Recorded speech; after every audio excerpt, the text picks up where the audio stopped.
If you've ever worked a late night shift, you already know how the world feels different after midnight. But for some people, what they saw in those shifts still has no explanation. Now let's get into it. So, there's this guy, his name's Malik, who works nights at a mid-sized grocery store. They close at 11, lights go half dim, doors locked, and it's just him and two other stalkers in the whole building. One night they're short-staffed, so it's just Malik in the aisles and a manager in the office doing paperwork. Their music's off and it's ridiculously quiet, just a hum of refrigeration and the cartwheels. Around 2 a.m., he finished stocking cereal in aisle 7, pushes his empty cart out and glances back. And there's another cart halfway down the aisle. He figures he just left it there earlier, but it's full of random stuff. Soup cans, cat litter, kids' snacks, stuff he knows he didn't pull. No one else is on the floor.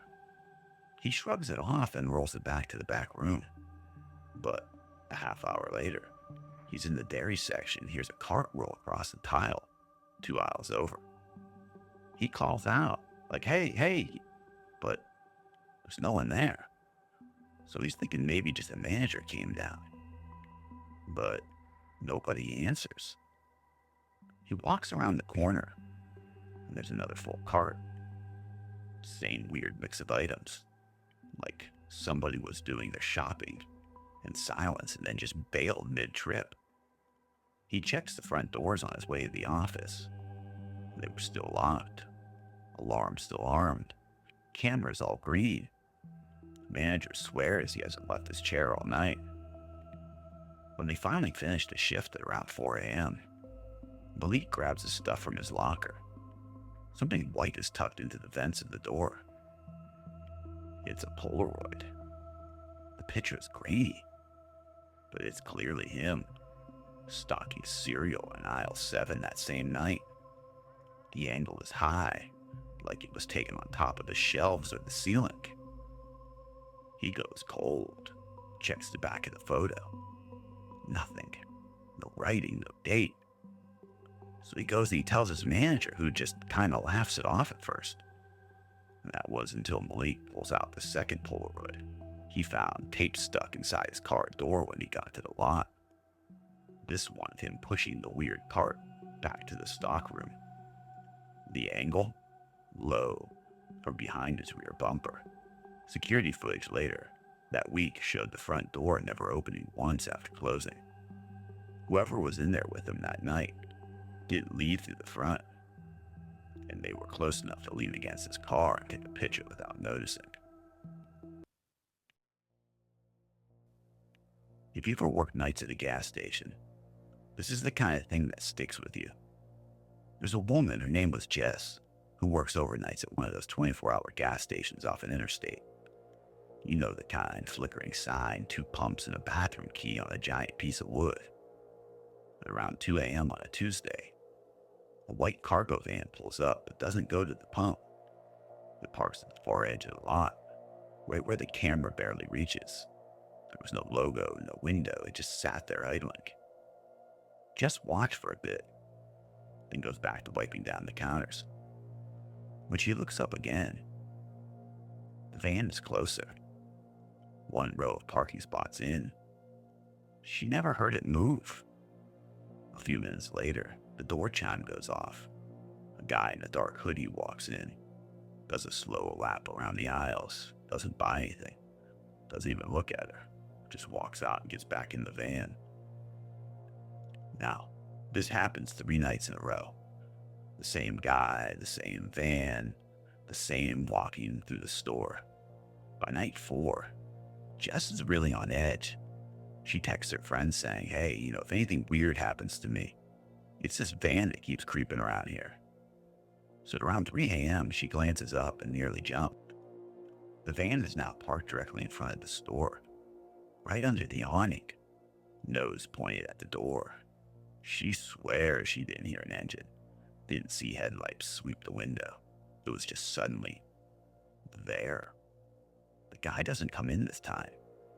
He just sits in the driver's seat, head turned towards the window, She can't see his eyes, just this pale shape of his face. She finally calls a non-emergency line and asks for a patrol check. Right after she hangs up, the van pulls away. Just a quiet rollback out to the road and gone. A state trooper shows up about 15 minutes later and just explains and says, "Let me check the cameras just in case."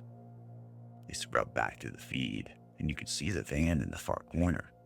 Then the next frame is one row closer. And the next frame after that, it's right in front of the store. No in between, no visible movement. Like frames are missing, but only for the van. They assumed it was a glitch in the feed. The next night, another officer comes in and tells her something that just makes her instant terrified. They found a white cargo van abandoned in a rest area 30 miles away. The engine was cold and hadn't been driven in days. In the back were taped up printouts of women from social media, all taken late at night in convenience stores, gas stations, and diners. One of them is a blurry shot of Jess behind that exact counter, from a week before she ever saw the van.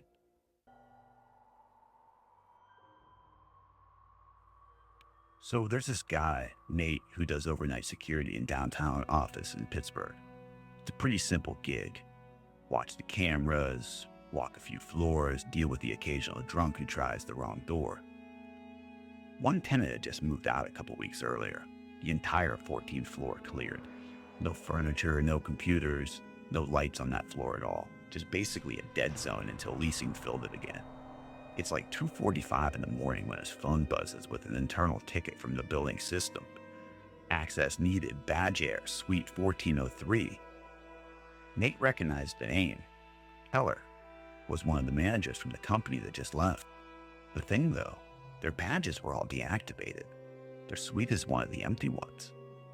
He'd think it's some old request, maybe just stuck in the system. But the protocol says he has to at least check. So he takes the elevator up. 14th floor, doors open to full darkness. The motion lights don't even kick in.